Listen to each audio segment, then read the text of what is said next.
狗贼，拿命来！什么情况？靠斯普雷！好疼！定。老奴来迟，请公子恕罪。这么疼，这是梦吗？错过了开庭又得被扣工资，该怎么从梦里醒过来着？怎么还没醒？不行，马上就要开庭，再不醒就出大事了。公子，你有什么想不开的说出来，老奴帮你想办法，千万不要寻死啊！少爷，您不记得老奴是谁了？那您自己是谁总该记得吧？虾仁目光望向窗外，他当然记得自己是谁。虾仁毕业于西京大学法学系，刚刚通过法考和公考，成为一名光荣的人民法官。助理本来打算休息的他，出现在了这个不知名的地方。不是吧？只是熬了2个通宵而已，我人就没了。穿越就穿越，这本悬浮着的书又是怎么回事？摸不到。法典。姓名虾仁，寿命3日。啥？我才刚穿越过来，就剩3天好活了。这里是大夏长安，你姓虾名人，你爹是当朝大理寺卿，怎么样？少爷有没有想起什么？大夏长安，没印象，脑瓜疼。那昨天是怎么回事？那位姑娘为什么要杀我？昨天少爷受伤昏迷，府里上下乱成一团，老奴临时将他关在柴房，还没有来得及审问他。去看看他。少爷，她是上月刚招进来的侍女，也不知怎的，昨日突然对少爷动手。该不会是原身想要对他做什么吧？姑娘，呸！狗贼，我做鬼也不会放过你的。姑娘，我和你有仇？没有。那你干嘛要杀我？因为你爹害死了我父亲，我爹是清官，他怎么可能做那种事情？都是你爹构陷他的。果然是找老爷寻仇的，他没有武道基础，竟然被他隐藏身份混入府中，都是老奴的疏忽。少爷要怎么处置他？交给官府吧。走啊，看我干什么？少爷，2加3等于几？5。73加69。142。843加652。1495。哎呦我操，牛逼啊！这么简单的问题，有什么好惊讶的？你当我傻子吗？可是少爷，您就是傻子啊！大理寺卿的儿子是傻子，这在长安几乎是人尽皆知的事情。作为李府的管家，吴管家更是清楚自家少爷的算学水准。老奴这就去把这个好消息告诉老爷。狗贼，你们全家都不得好死！别叫我狗贼，不知道的还以为我把你怎么样了。你是少夫人，误会啊！少爷，你醒了？人呢？已经让人送去长安县衙了。我说踢我那个都是误会。我以前是个什么样的人？为啥他见面就踢我？少爷什么意思？吃喝嫖赌，做奸犯科。少爷说笑了，您滴酒不沾，从不去胭脂之地，更不会作奸犯科。少爷大部分时间都在家里，很少出门。少爷，少夫人不知昨晚发生的事情，她还以为你欺负了那姑娘。我才是被欺负的那个，把少夫人给我找。什么少夫人？谁的夫人？找我什么事？没事，这是我媳妇，长得倒是真漂亮，可这上来就踢我，别是有啥暴力倾向吧？那个法典。姓名虾仁，寿命5日。5天。那女刺客的画像为什么会出现在上面？寿命还多了2天，难道是？走，去长安县衙。少爷去县衙干什么？别问那么多了，跟我去就行了。那好吧，老奴去叫人。不用了，我和你们去。既然少夫人一起去，那就不需要其他人了。大人，大理寺卿府的人来了。大理寺卿，贝尔，我就去了趟青楼，不至于吧？莫不是因为早上的案子？完了，一定是他们对那件案子的判罚不满意。不过是看那女子可怜，留了她一命，这下要把自己搭上了。几位大驾光临，下官有失远迎。那该死的刺客竟然敢行刺公子，本官定会严惩不贷，给公子一个交代。县令大人，依照律法，该怎么判就怎么判。不是传言大理寺卿的儿子是傻子，可这怎么看都不像是傻子。判罚结果如何？依大下律，持兵者伤人未遂，杖100；伤人者头2年。2年，那女刺客被判了2年，我寿命刚好增加了2天，看来是了。我不过是受了一些皮外伤，2年徒刑是不是有些重了？要不还是放了他吧。公子宅心仁厚，虽然大夏律法规定以任伤人须徒2年，但若是伤者不予追究，也可无罪释放。下官这就去改。姓名虾仁，寿命3日。算了，放了他，太便宜他了，不足以消我心头之恨，判3年吧。可以是可以，不过依照律法，伤人罪至多徒刑2年，判3年的话，刑部和大理寺可能审核不通过。没事，你判你的。姓名虾仁，寿命3日。没变化，看来只能按照正常律法来进行判决，还是依照大夏律判2年吧。真是麻烦裴大人了。不麻烦不麻烦，下官再写一遍就是了。多大点事？公子，下官公堂上还审着案子，要不……裴大人，我还有个不情之请，这件案子可不可以让我来审？公子要审案，可以吗？你爹是大理寺卿，我敢说不行吗？可以可以，公子这边请。公子，此案原因是长安街的王氏丢了几十两银子，怀疑是2位邻居其中1位所偷。昨日从起床算起，你都做了些什么？一桩一件，如实说来，不许遗漏。大人，我那天早上起床，先是在路边的包子店吃了3个包子，喝了1碗稀饭，然后去赌场赌了2把，为时左右在小卖楼吃饭，然后回家睡了午觉，醒后和王氏打了个招呼，就去了凤起楼快活，然后去狗兰亭了去看了后事，我这，然后和朋友喝了酒，还是回家便睡了。小人真的没有时间偷东西。大人，小人卯时就起床做饼了，辰时出门卖饼，回家后先是挑水，然后砍柴，大概午时和王氏打了声招呼，回家煮饭，然后去向东头的刘家面馆吃了碗面，回家后洗了衣服，洗了澡，和老婆狠狠地康了一次奈子，先是从上面康，又从侧面康。得了得了，这些事情就不用说的这么详细了。裴大人老家是哪里的？陇南。裴大人家中几口人？有一老母亲，何见内狱有一子。裴大人英俊倜傥，家中竟无妾室。哎，本官也想，夫人不让。2人有一搭没一搭的聊着，似乎忘记了审案。别说两旁的衙役了，就连堂下的2名嫌疑犯都听八卦听得津津有味。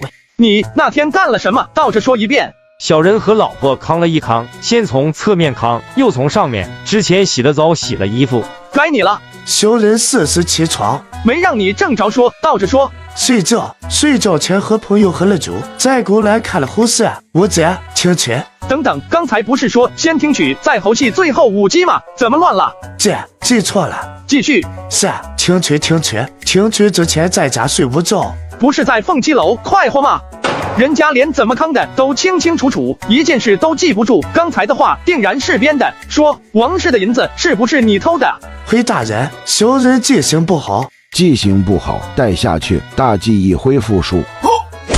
大人，小人找，那银子是小人偷的，不用麻烦这些茶叶了。退堂。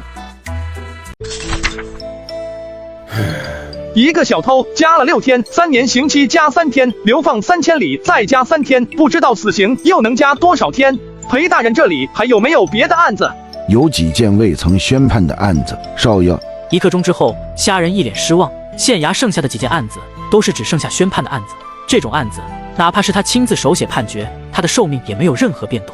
少爷的这一手小楷写得真漂亮，怕是整个长安都少有人及。这字我还是故意写丑了，而且这字怎么看都像女人写的，没事瞎练的。裴大人，这几天有什么案子，一定要让人通知我啊！一定。希望这些天能给我来一些案子，最好再来几个刺客，受点伤没什么，保命才重要。少爷小心，保护好他。少夫人，那刺客抓到没有？一击不中，卷盾而逃，没有留下任何痕迹。对方恐怕是专业的刺客。老爷得罪的人何其之多，根本不可能猜到凶手。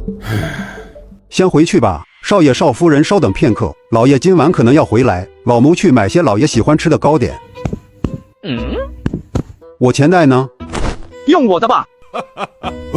老奴的钱袋什么时候跑少爷那里去了？可能是穿衣服的时候卷进去了。先前遇刺时候，你那一招是？那是气，只要有武道第4境的修为，就可以用气护体。武道是一种修行方式，出境便能使寻常人拥有千钧之力。修为精深者，可以气御物，凌空而行，修至中境，更是有搬山填海之能。如果我修行武道，能打得过我娘子吗？少爷您没有武道根基，无法修行武道，更何况少夫人是难得一遇的武道天才，老奴也不是少夫人的对手。就算你有武道根基，少爷不用灰心，这世上没有武道根基的人何其之多。虽然修不了武道，也还可以修习百家之道。百家之道，儒家之道，治国平天下，可养浩然之气，万法不惧。少爷想学吗？浩然之气能打得过少夫人吗？不能。兵家之道，征战沙场，以杀入道。少爷想学吗？能打得过少夫人吗？少爷若是能在战场征伐数十年，以战养气，未必不能追上少夫人的脚步。不学不学，一家真气，大可济世救民，小可养生延寿。少爷可愿学？学亦打不过少夫人。法家乃天下之成事，万事之仪表，明赏罚，辨邪正，修治精深，更是可化地为牢，言出法随，落地成规。法家，这不就专业对口了吗？我要修法家。为什么？当然是为了跟随父亲的脚步，维护正义，为民伸张，惩奸除佞。该怎么告诉少爷？老爷就是朝堂上最大的奸佞，儿子扎老子，岂不是倒反天罡？这些境界又是如何划分的？一境为始，7境为最，但是整个天下也没有几个6境高手，7境更是听都没听说过。那这个法家又如何修呢？想要修法家，首先要科举入仕，才能拥有执法之权。在虾人的追问下，终于问到了法家的修行之法。想要修行法家之道，就得先拥有执法权，也就是做官。少爷，您真的要走法家的路？怎么不可以吗？法家之能虽在武道之上，但入门不易，且修行极难，可能数10年无法寸进。少爷可要想清楚了。为什么？法家修行需要审理一些案件，短则1年2年，长则3年5载，便可出窥门径。但又要修行精深，便要判别人所不能判，斩别人所不能斩。老奴这么说，公子可明白？你是说修行法家会遇到大人物们的阻碍？法家修行需一心为法，初斩平民，后斩公卿，如此才能不断精进，如同悬在满朝公卿头顶的一把利剑。因此，法家弟子历来被权贵所不容，自战国结束后就逐渐没落，少有人修。我爹修的是儒家。大理寺卿站在大夏法律界顶峰的人，居然是修儒家的，看来法家是真的没落了。天色不早，少爷早些歇息，老奴也回去了。入夜，幽静的房间之内，貌美女子坐在桌前，目光略有失神地望着缓缓跳动的烛火。不该没了解情况就动手的。我剑呢？娘子，这么晚了，有事吗？虾人根据吴管家的描述知道，虽然2人早已成婚，但2人一直都是分开睡的。有没有看到我的剑？剑没有啊。那你手里的是什么？不好意思，我也不知道你的剑为什么在我手里。今天的事情，对不起，我误会你了。没关系，你今天不是救了我一命吗？对了，娘子，你叫什么名字？宋家人。宋家人？这是什么？娘子的荷包为什么也会在我手里？这不是那小偷的画像？小偷还有那一手女子的小楷，难道这法典能够复制犯人的本领？虾人痴傻10几年，清醒第1天就遭到2次刺杀，原因竟是他的父亲，其父乃是朝廷第1权臣，大夏第1奸佞，大理寺少卿李玄敬。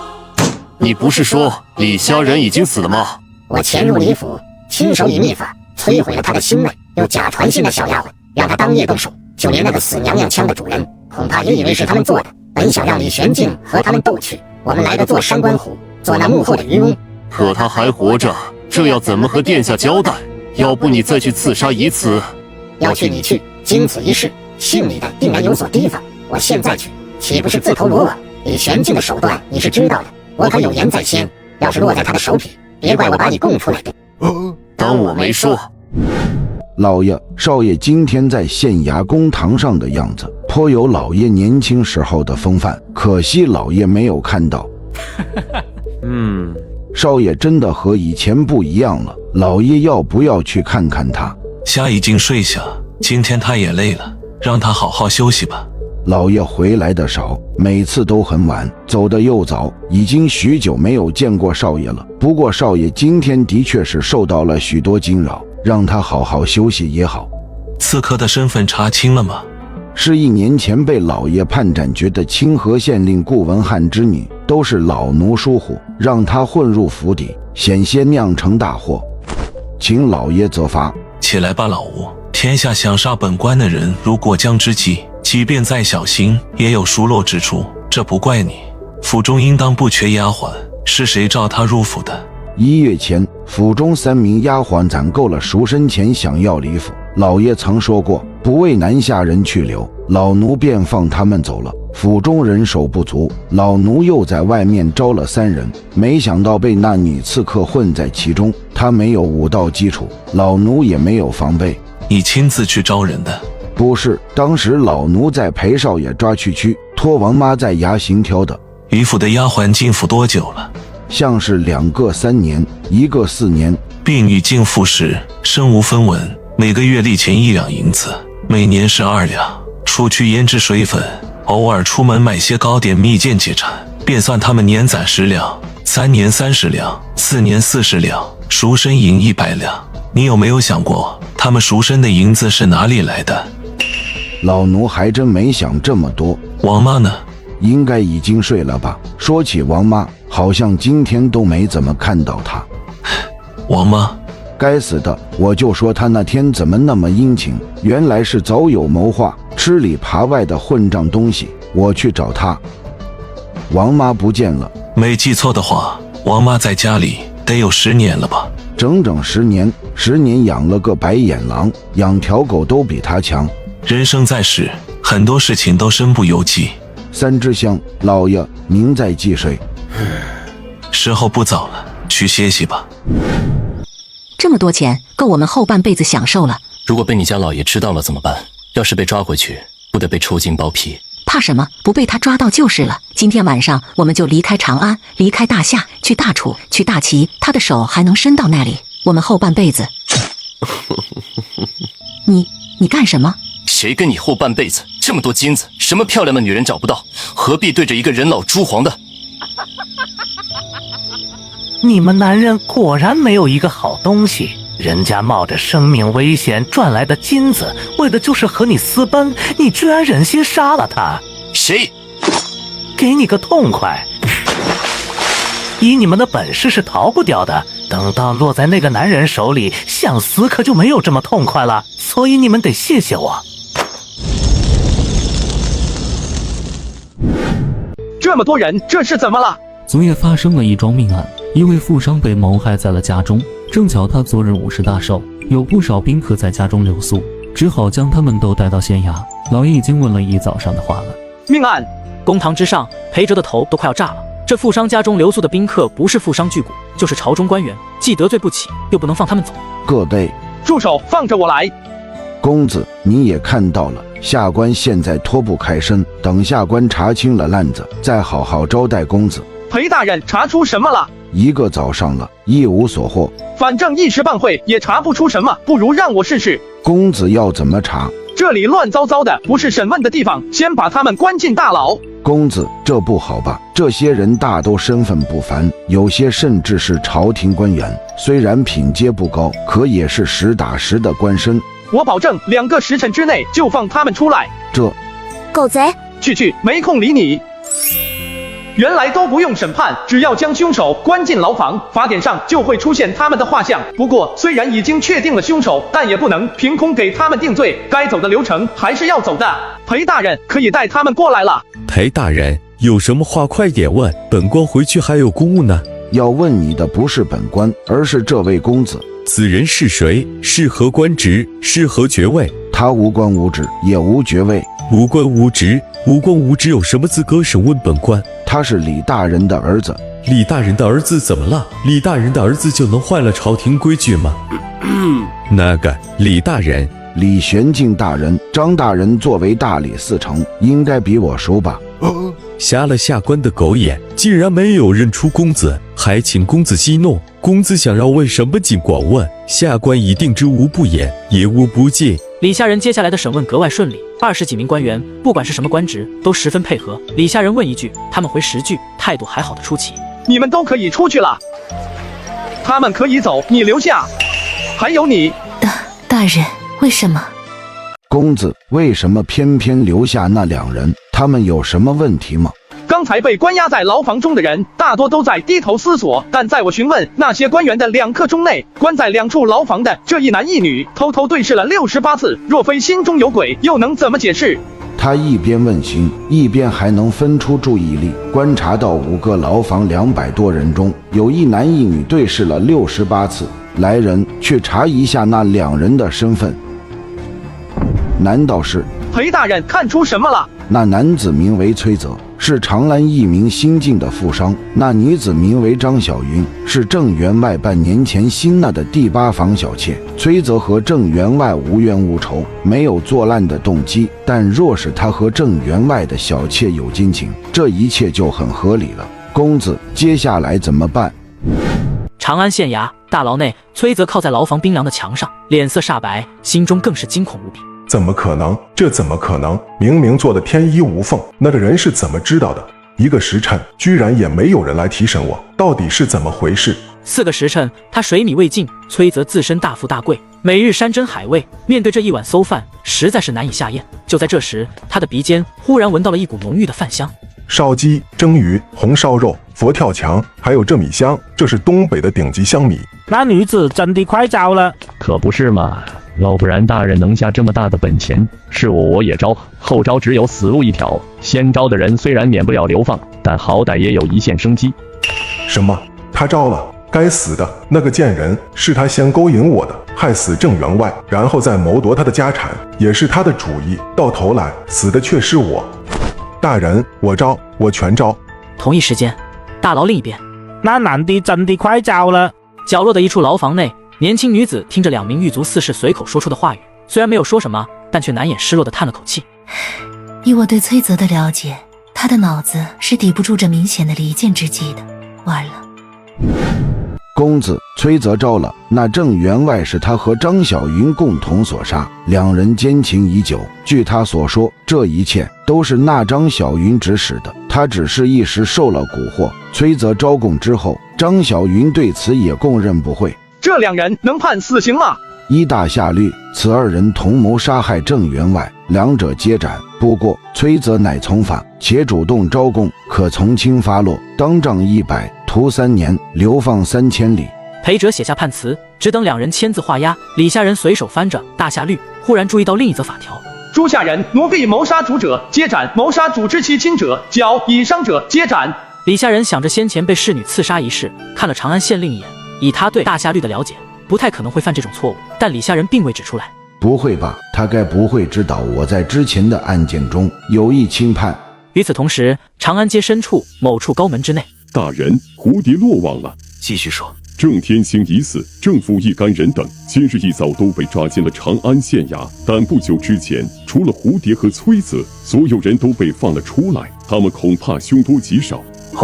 大人，那崔泽死了就死了，但蝴蝶我们可是精心培养了10数年，以后还能再用，要不要派人？蠢货，若是可以将事情闹大，当初费尽心思安排他接近郑天兴又有何用？以蝴蝶的心思，不过是杀一个手无缚鸡之力的商人，就算是带着一个累赘，也不会留下任何线索破绽，怎么可能这么快就被查到？本来是不可能被查到的，谁料中途有人横插一脚，帮助长安县令破了案子。也无妨，无非是损失一个人手，只要不误大事就行。蝴蝶可是他们中最优秀的几位之一，10数年的时间才能培养出一位，本来过段时间还能有大用，没想到竟然折损在郑天兴案子上。属下真的咽不下这口气，不将此人碎尸万段，难解我心头之恨。去吧，记得做得隐秘些，不要让人起疑。谢大人。对了，此人是什么身份？李下人，大理寺卿李玄敬的儿子。回来。大人，怎么了？混账东西！姓李的本官躲之不及，你还想主动招惹？你是活腻了吗？大人，那李玄敬当真那么可怕？你不在朝堂，不知道此人的厉害。这件事情就此作罢，以后无需再提，也不允许你去找他儿子的麻烦。是。李玄敬，他是不是查到了什么？不可能，此事如此隐秘，应该只是巧合。蝴蝶可靠吗？大人放心，即便是死，他也不会透露出半点关于我们的事情。不知道李玄敬的出现是不是偶然，但绝对不能让蝴蝶落在他的手里，否则长安必定会血流成河，即便是你我也难逃一死。你明白本官意思吧？明白。那崔泽呢？要不要也一并？不必多此一举，他什么也不知道，一旦出了什么事情，反而会惹人怀疑。此案牵扯到了李玄敬，一定要万分小心，不能露出半点端倪。虾人穿越古代，只剩下26天寿命，只有审判罪人才能获得寿命，但他的父亲却是这个时代最大的奸佞。崔泽3年徒刑和流放3000里，加了6天，那杀夫女子的死刑也加了整整10日寿命。26天还是太少了。公子在找什么？刚才有人在弹琴，你没听到吗？自然听到了，那人演奏的是6月之一的云门，以儒家的浩然真气弹奏，乐声极具穿透，听似近在耳边，实则远在数里之外。不过这乐声听着有些生疏，当是哪位儒家出境学子在学习六乐，为科举做准备。长安城内不允许真气奏乐，他应是大意了。裴大人还懂音律？本官也是儒家弟子，自幼修习六艺，对于音律也略懂一些。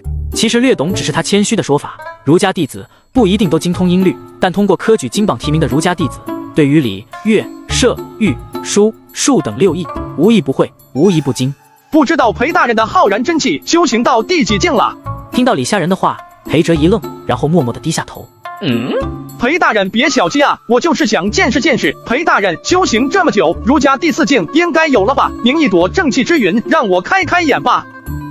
少爷，以后遇到儒家的人，最好不要问人家浩然真气修行到第几境了，这很不礼貌。为什么？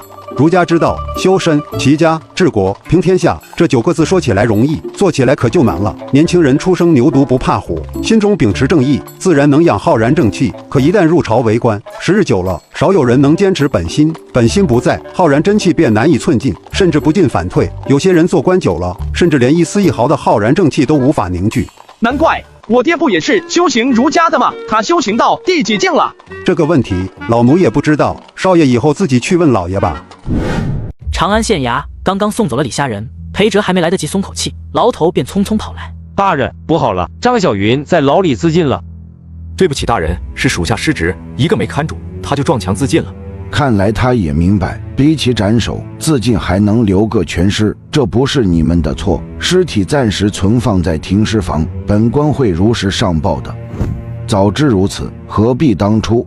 这不是单纯的自尽，他本来很平静，在外面传来云门之乐后，忽然变得焦躁起来。乐声刚刚停止，他就自尽了。那乐声是一种传信，此案幕后一定还有其他人。本官是至圣14年进士，那一届与本官同中进士的共有50人，如今还活着的只有20人不到。本官却能安稳这么多年，3年一小生，5年一大生，你知道这是为什么吗？为什么？因为本官从来不问为什么。在少女一脸茫然中，裴哲轻叹一口气。孩子，你记得，在这长安什么都能有，就是不能有好奇，因为你永远不知道这扇好奇之门的背后有着怎样的漩涡。刚才你看到的事情，永远都不要对别人提起，知道吗？不然本官可就白救你了。大人既然如此小心谨慎，又为何冒险救我？裴哲闻言并没有说什么，只是轻轻拍了拍自己的胸口。无论如何，都要谢谢大人救命之恩。你最应该谢的不是我，而是李虾仁。你应该清楚，若是换做其他人，你不会有来长安县衙的机会，你会死在长安某座高门的地牢，在死之前还要遭受一番凌辱和折磨，而你的死永远不会有人知晓。顾嫣然咬了咬嘴唇，他当然知道这些，李下人没有杀他，只是将他送到县衙，的确出乎了他的预料。可他怎么能感谢杀父仇人的儿子？他应该已经知道本官徇私放了你一条生路，但他并未点破，所以你不该骂他狗贼的，他才是你的救命恩人。为什么？这个问题你得问他了。裴哲回到县衙院子里，习惯性地摸了摸腰间，裴哲表情一变，猛然低头。我牌子呢？这法典的功能虽好，但是这顺手牵羊的毛病，啥时候才能改呢？少爷，凤七楼的牌子可不兴带在身上，如果让少夫人看到了，你知道后果的。快掉头回县衙！刚才在衙门捡到的，还请裴大人帮忙找找失主。放心吧，本官一定会找到失主，代为转交的。李下人一边看书，一边将重要的地方抄录下来，加深记忆。不过写了几个字之后，他就发现了不对。怎么回事？字怎么变丑了？李下人第一时间就想到了法典，那女刺客的画像变得比之前暗淡了许多。不仅是这女刺客的，第2页那个小偷的画像也变暗了。本来以为是永久技能，没想到是单日体验卡。该说不说，他写的字挺好看的，看起来赏心悦目。我自己的字要是也有那么好看就好了。歪日，寿命怎么少了1天？这他妈1天还没过去呢。收拾一下，跟我走。他怎么来了？不会是为了我偷荷包的事情吧？天色渐暗，李下人和宋家人坐在车厢内，今天是宋家老夫人60大寿，两人作为孙辈，需要回府贺寿。老吴啊，我娘子家里是做什么的？这个嘛，少夫人家是大夏将门，开国之时曾追随高祖立下汗马功劳，如今虽然不如巅峰强盛，但也依旧是长安勋贵之家。而咱家则是出身底层，自老爷这一代才入了仕途。不过嘛，那我和娘子之间，老爷和少夫人的父亲年轻时曾是挚友，当时两家的夫人都怀有身孕，于是便约定，若是生下的都是男孩或者女孩，则结为兄弟金兰；若是一男一女，便结为夫妻。原来如此。从个人角度来看，娘子嫁给我是癞蛤蟆吃上了天鹅肉，上好的白菜喂了猪。但若是从家族的角度，宋家和李家结亲，完全是攀上了高枝。娘子的大伯，宋家当代掌舵人，也不过是一位五品的武将。这么说，我才是那颗白菜。怎么了？没事没事。姑娘回来了，刚才大小姐也到了，正到处找您呢，您快进去吧。那位就是宋哲大人的千金了吧？生的真是国色天香，不愧佳人之名。人家不仅生得漂亮，小小年纪就有第4境的修为，武道之徒不可限量。可惜这么优秀的女子，居然嫁给了一个傻子。慎言慎言啊！怕什么？本官是武官，可不怕他李玄静。你真能吹牛逼！我去见姑姑，你先待在这里，不要乱跑。一会儿我们一起去拜见祖母。好。李下人一个人无聊地靠在桌子上，他其实并不喜欢热闹，但娘子的祖母60大寿，做晚辈的不来有失礼仪。哎呀，我找了你好久，原来你在这里呀！我在宋家还有认识的人。你不记得我是谁了？你忘了上次你来我家，我还请你吃过小饼干呢。忘了就忘了吧，我再给你说一次，我叫宋墨，这次你要记住哦，不然我以后就不和你玩了。对于这位只见过一次的大哥哥，宋墨是很喜欢的，不仅仅因为这位哥哥长得好看，还因为他是唯一一个会和他玩过家家，会帮他做功课的人。我们去踢毽子吧。今天不行哎，一会儿还要去拜见祖母呢。就玩一小会儿，一会儿好不好？和你玩可以，但是不能走太远。好啊，我们去那里吧。这不是李家那傻子吗？他今天晚上也来了。老夫人的寿宴，他来凑什么热闹？也不怕闹出笑话。小傻子，学2声狗叫给我们听听，学得好给你糖吃。狗怎么叫？上次才学过，这么快就忘了，还真是傻子。听好了。再叫2声。再叫几声。真乖。小傻子，你敢耍我？于哥哥，你不能欺负他。莫，你让开，我要好好教训教训这个傻子。你要是欺负他，我就要打你了。宋瑜闻言，身体一颤。虽然木耳只有6岁，但可是实打实的武道第2境修为。小孩子下手没有轻重，被他的小拳头锤一下，他骨头都得断几根。小傻子，你给我等着！我在宋家好像不怎么受欢迎啊。不过也是，若我是宋家人，怕是也不会对娶了家族娇女的傻子有什么好脸色。哥哥不用害怕，我会保护你，不让他们欺负你的。我们继续踢毽子吧。哎呀，头发都乱了。宋沫用求助的目光望向李虾仁，李虾仁从他手里接过发带，脑海中忽然浮现出无数种发髻的梳编之法。原本以为郑员外小妾的本领只有一个踢毽子，没想到能被法典收录的技能竟然有2项。要不我重新给你编一个发髻吧，比你刚才的发髻更漂亮的。好呀好呀，好漂亮，我要去让别人也看看。宋沫丢下李虾仁，迫不及待地跑出了房间。这时宋家人和一位美妇人向这边走来。这位是姑姑，你见过的？见过姑姑。真的不傻了？宋家人点了点头，从这2天他的表现来看，的确是不傻了，不仅不傻，甚至可以说是聪明。我就说李玄静的儿子怎么可能是傻子呢？别说，还真有你爹年轻时候的几分风采。我不管，我也要。我不管，我也要。那不是宋木儿吗？发型怎么变回来了？是谁给木梳的那么漂亮的发髻？不知道您看到了一定会闹吗？上次木生病，银河药他都得1人1碗，这次还不得翻天了？是谁给木儿编的头发？赶快让他给宁儿也编个一模一样的。老夫人的寿宴快开始了，别耽搁了时辰。大小姐，穆小姐说的不是普通的飞仙髻，这种编发方法我们都不会。木儿，你告诉姑姑，是谁给我们家木儿梳的这么漂亮的头发？从小到大，宋宁什么东西都想抢我的，我才不要把李虾仁哥哥分享给他。我刚才看到是那位公子为木儿小姐编发的。家人，你家夫君什么时候学会这项本事的？我也不知道。大大小姐，寿宴马上就要开始了，老爷让你们快点过去。宋府一个慈眉善目的老妇人坐在上首的席位。孙儿宋林，孙媳妇王嫣，祝祖母长命百岁，福寿安康。孙儿宋琦，祝祖母日月昌明，松鹤长春。你呀，什么时候能给祖母找个孙媳妇，祖母就高兴了。很快轮到李家人夫妇，在众人的注视下，一名丫鬟将一个被红绸盖着的托盘拿过来。宋家人正要上前时，脚步却微微一顿。娘子准备的本来是一对玉如意，如今却变成了2块石头。有人替换了寿礼，是谁？此刻所有人的目光都盯着我们。若是真的将这2块石头送上去，自己丢面子不说，搅了老夫人的寿宴，后果会更加严重。宋家人显然也想到了这一点，向来都平静淡然的俏脸上也露出了些许无措。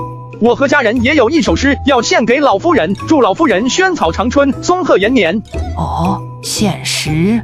种得门兰五福全，常真出喜庆华颜。从今把定春风笑，且做人间长寿仙。好诗，好诗啊！确实是好诗，这2句贺寿诗怕是要传颂千古。没想到啊，几位修儒家的宾客对此诗的评价这么高，竟然都到了传颂千古的地步。如此说来，老夫人这场寿宴最贵重的礼物竟是这首诗。喂，你们2个人就送祖母一首诗。李家人转头望去，说话之人是那位叫做宋茜的女子，她是宋家人二伯宋濂的女儿，宋家人的堂姐。他们2个是一家人，送1样礼物就够了。这首诗我很喜欢，来，好孩子，这桃拿去吃。谢老夫人。他们是一家人，别人也是一家人，凭什么就他们特殊？嘿，来，吃吧。另一半娘子吃吧。给木儿银儿吧。谢谢家人姐姐。喂，等等我！哎，之前受伤的地方不疼了，这桃子还能治伤。那当然了，这可是农家第4进大能亲手培育的，1颗就价值1000两，还有价50。我可是求了好久才求来了2颗，真是便宜你了。怎么回事？你们不是送玉如意吗？被人换了。什么意思？被人换成了2块石头。什么？谁干的？将家人的寿礼换成了石头？若不是李家人临场献诗，他们夫妇就会在宾客面前丢尽脸面。此人用心，不可谓不险恶。该不会是女儿宋茜？下人可没有这样的胆子。茜儿一直不喜欢家人，刚才在他们给老夫人贺寿时，又故意刁难。这件事情我一定会查清楚的。夜，宋府宋家人房间内。刚才谢谢你了。娘子客气了，一家人有什么好谢的？你睡上面。那你呢？我睡地上就可以。李家人没有反驳，老实的上了床，拿出一本法家书籍。时间对他来说弥足珍贵，不过他还没看2页，隔壁房间就传来奇怪的声音。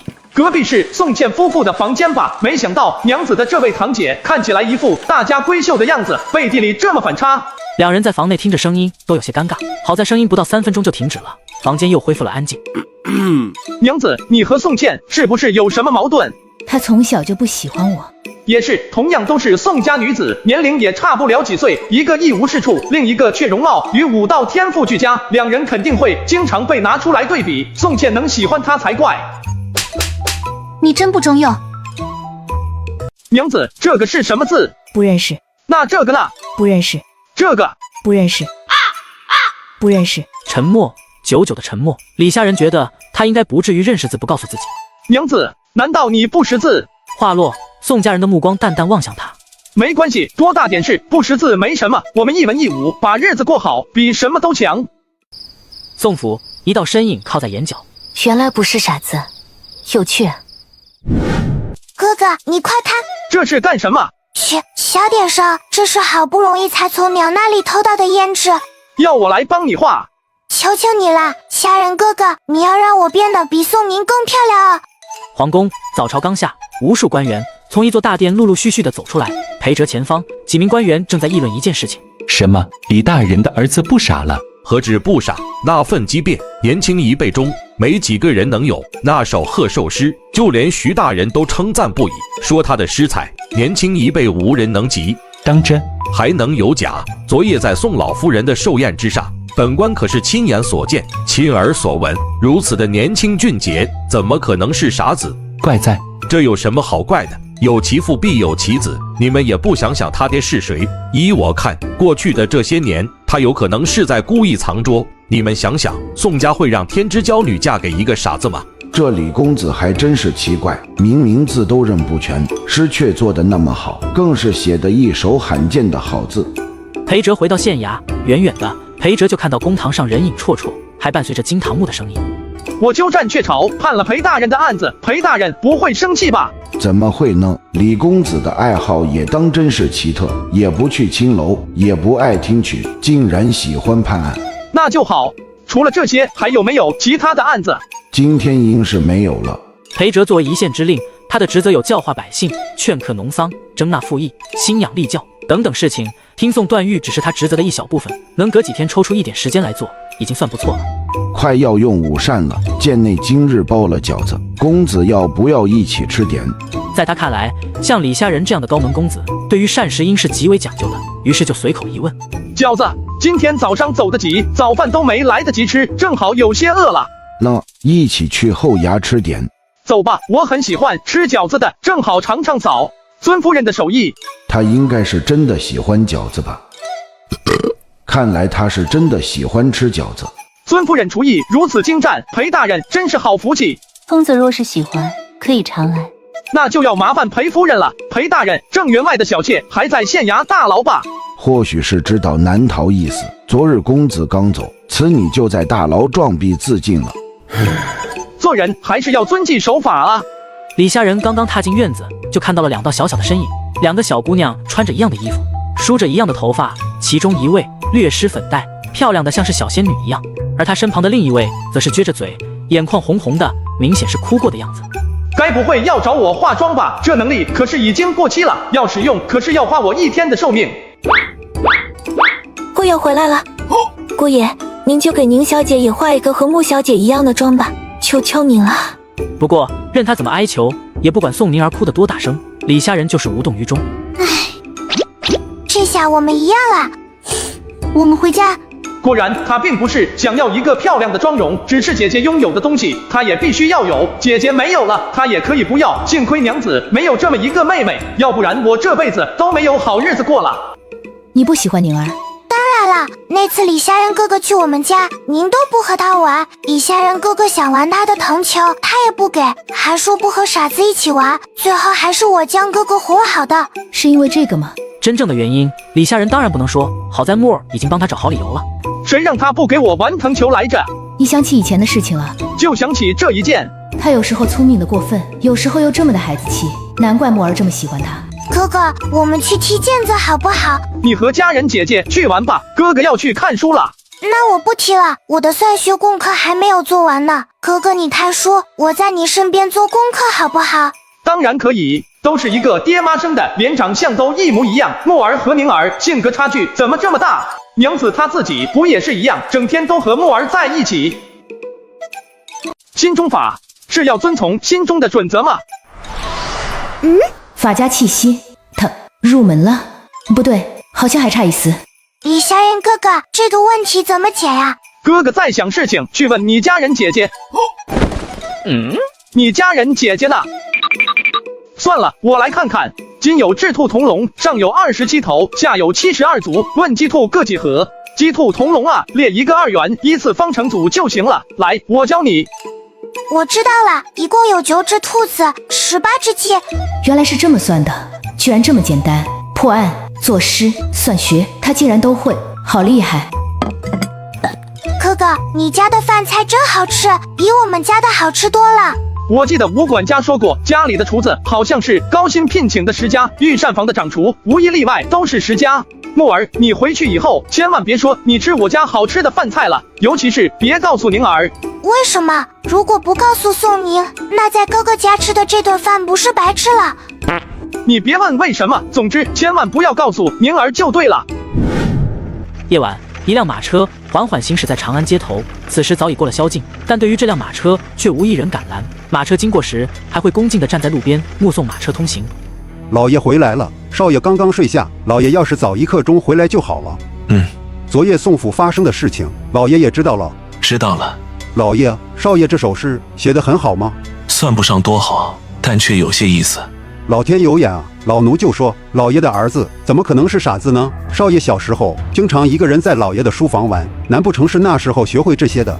你把那天晚上少爷遇刺的事情再详细的说一遍。那天晚上，老奴听到少爷的惊叫，立刻就赶往少爷的房间，发现那丫鬟手持匕首，正欲谋害少爷。幸好老奴及时赶到，少爷只是受了轻伤。之后少爷的举动似乎有些反常，先是用头撞柱子，第二天醒来之后又从屋顶往下跳。对于以前的事情，也都统统不记得了。自从少爷醒过来后，人就变得聪明了，不仅会算数，还会判案写诗，就像是换了一个人。如果不是老奴偷偷看过少爷屁股上那颗痣，怕是真会以为少爷被人调包了。吴管家是看着少爷从小长大的，对他身上的每一个地方都很熟悉。偷偷进行仔细的检验之后，他无比确信少爷就是货真价实的少爷。对了，老爷，少爷似乎是想修法家，这几天一直在长安县衙断案，甚至还学起了大夏律。为什么忽然想修法家？说来是个误会，那天少夫人误以为少爷对那女刺客图谋不轨，揍了少爷一顿。少爷似乎心中不忿，一直缠着老奴打听变强的办法，他没有武道根基。于是老奴告诉了他百家之道，他自己从中选了法家。诸家之中，法家的确是提升最快的，实力也是诸家之最。老爷，现在怎么办？要不要阻止少爷修法家的话，实在是太危险了。随他去吧，他自己喜欢便好。有老爷在，定能护住少爷周全。只是当少爷知道真相之后，又该怎么办呢？法家。公子，你天天来县衙断案，不会是要修法家吧？是啊，有什么问题吗？法家可不兴修啊。虽说法家判案就能变强，但要是判错了案，修为可是会不进反退的。而且古往今来，法家弟子一旦修到4境之后，危险性就会大大增加。历来法家强者大都下场凄惨，他该不会不知道大夏最大的奸佞是谁吧？裴县令，怎么了？没有，公子喜欢就好，喜欢就好。与此同时，宋府这次的功课你们都完成的不错，尤其是木儿，连这道制兔同笼的问题都解出来了。这道问题是你自己解的吗？是我问李下人哥哥讲给我听的。哦，那你讲给老夫听听，这道题应该怎么解？假如我们中午要吃麻辣兔腿和红烧鸡腿，现在要用掉所有兔子和鸡的1条腿，然后再用掉1条腿，最后的答案就是18只鸡，9只兔子。这种解法虽和算经上的方程解法不同，但似乎更加巧妙，就连孩童都能轻易的理解。不过这种取巧的方法也仅限于制兔同笼这种简单的问题。不错，今天老夫教你们方程。先生，什么是方程？方程可成也，群物总杂，各列有数，总言其实。两个小姑娘的表情逐渐变得迷茫。刚才宋木儿讲的是如此的简单，就连一直坐在一旁的宋宁儿都听明白了，但是此刻先生说的，她一句都听不懂。什么呀？先生的算学还没有一个傻子讲得好。声音虽小，却还是被老者听到了，但他又不能和2个孩子去计较。怀着郁闷的心情，教完今日的课业后，他心中忽然一动。木儿昨天的功课完成的不错，这是给你的奖励。谢谢老师。今天的课就到这里，下次谁的功课完成的好，老夫就会给谁奖励。看着2姐妹离开，老者不屑的一笑。你很会算，很会教是吧？老夫倒要看看这次你怎么教。穆小姐，宁小姐，中午你们想吃什么？奴婢去让厨房准备。我要吃麻辣兔腿和红烧鸡腿。穆小姐呢？你也一样吗？我不吃，我昨天在李下人哥哥家吃过了，哥哥家的厨子做饭可好吃了。还没到下衙时间，李下人就判完了所有的案子。虽说依旧是些鸡毛蒜皮的案件，但法典居然为他加了2日的寿命。明日的案子就麻烦裴大人了。公子，怎么了？公子有所不知，明日是休沐之日，衙门不管是捕快衙役还是文书官员，都在家中休沐。休不休沐的，本官倒是没什么，就怕手下有意见，毕竟他们也已经辛苦10日了，想必也比较疲累。这样吧，麻烦裴大人帮我选10位明日愿意留在衙门当差的。他话音未落，不少衙役暗暗向后挪动了一步，好不容易才判来1天假，谁愿意留在衙门当差啊？这10个人，我会给他们发1个月的俸禄作为补偿。什么？当1天的差就能多拿1个月的俸禄？那还休个屁的沐啊！大人，属下不累，属下愿意明天留在衙门当差。我也不累。大人，还有我。大人，选我只要半个月的俸禄就行。我10天俸禄的就够了。公子没有官身，独自在县衙审案，恐怕会惹人口舌。这样吧，明日让贱内自己回娘家，下官留在这里和公子一起。这不好吧？怎么能耽搁裴大人的家事？百姓的事才是大事，下官身为父母官，要向公子学习的还有很多。少爷，您要的东西到了。好，裴大人，剩下的事情交给你了，我要去给粉丝寄东西了。这不是华为 Mate 70 Pro 吗？听说这很难抢啊，你都拿来送了。左下角现在上线就能领了，升级看到领取界面，填个地址就送到家。那左下角都整多少回了，啥都领不到。这次不一样，我跟左下角申请了8000台苹果16 Pro Max 和华为Mate 70 Pro 做专属福利，这批只有我这有，不就容易领了吗？这次领的比之前都快，我第2台要到手了。够吗？放心，为了让看到这条视频的观众都能领到，厂商还额外准备了iPad Pro，让大家都能参与。回到李府，宋木儿已经在他的院子里等着了。小院里只有他和一位宋府丫鬟，没看到宋家人。李虾仁哥哥，我有一个问题不会，你可不可以给我讲讲？金有麻9斗，卖7斗，输3斗，搭2斗，输5斗，值钱140；麻7斗，卖6斗，输4斗，搭5斗，输3斗，值钱128。问1斗值几何？5元1次方程组，怎么给宋木儿讲明白呢？懂了吗？我就说嘛，你就是比先生讲的好，先生听到了还不高兴。他一脸轻松，李虾仁却并不轻松。为了能够让他理解，几乎是将所有的知识点掰开了揉碎了，一点一点喂到他的嘴里。不能那么说，先生。李虾仁哥哥。李虾仁话还没说完，转头就看到宋明儿和宋家人一起从外面走进来。你怎么在这里？嘿嘿，这是，懂了。宋木儿坐在亭子里，撅起的小嘴可以挂只油壶，他是真的生气了。宋宁都不给李虾仁哥哥玩糖球，自己陪他踢毽子，还给他吃小饼干。他明明知道我和宋宁关系不好，可他还背着我和宋宁玩，这是背叛。哼！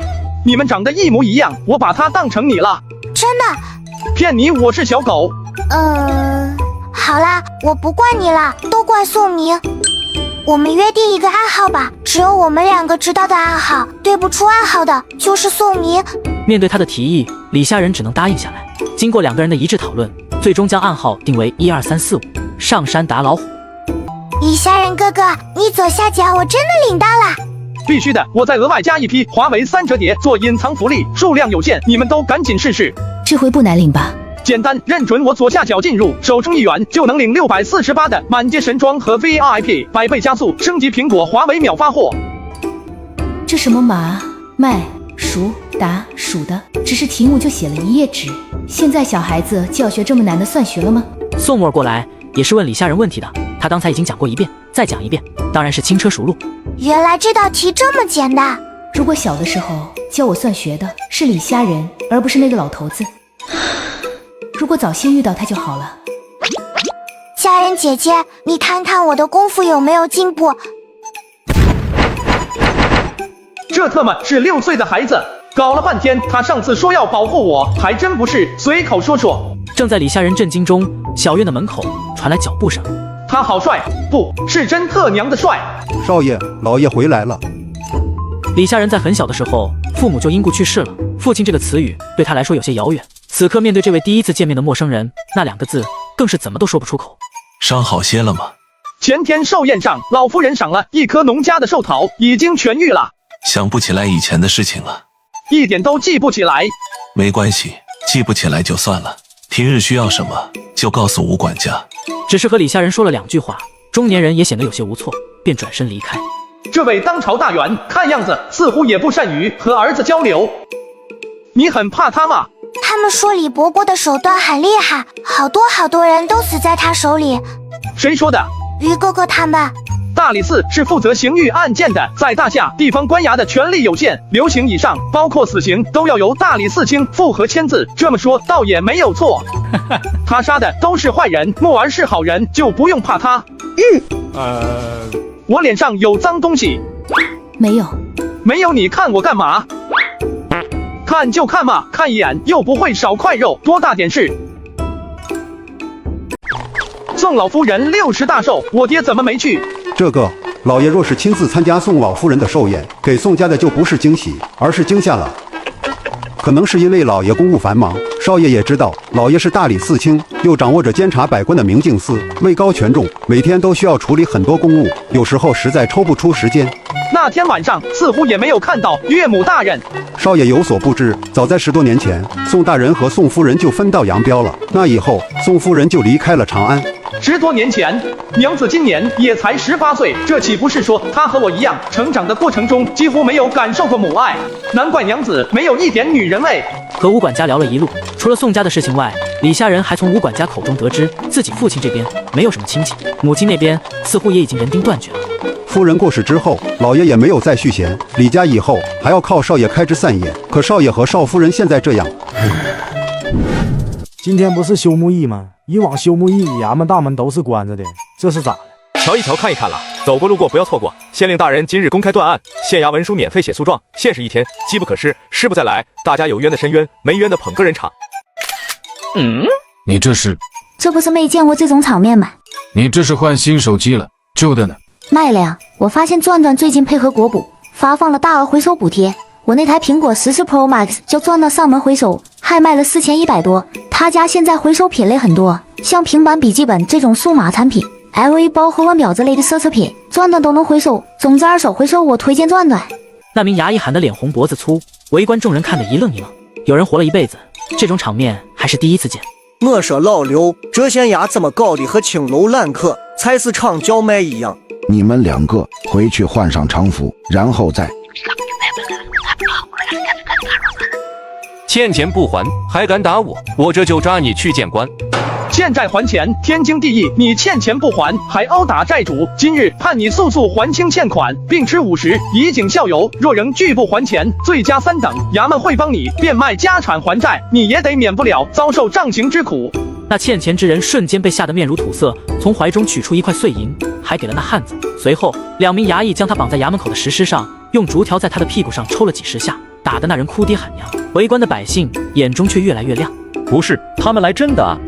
而此时，衙门后堂，一名衙役龇牙咧嘴地揉了揉屁股，却仍旧喜笑颜开地看着手中的一锭银子。周围几人看他的表情，也满是羡慕。被抽50下屁股就可以得到10两银子，换我都想天天被抽，就连另一个没被抽的都得了2两赏银。可不是嘛，这2个小子狗命真好啊！不得不说，跟着那位贵公子混，可比跟着裴大人混更有前途，也更有前途。这位公子要是县令大人就好了。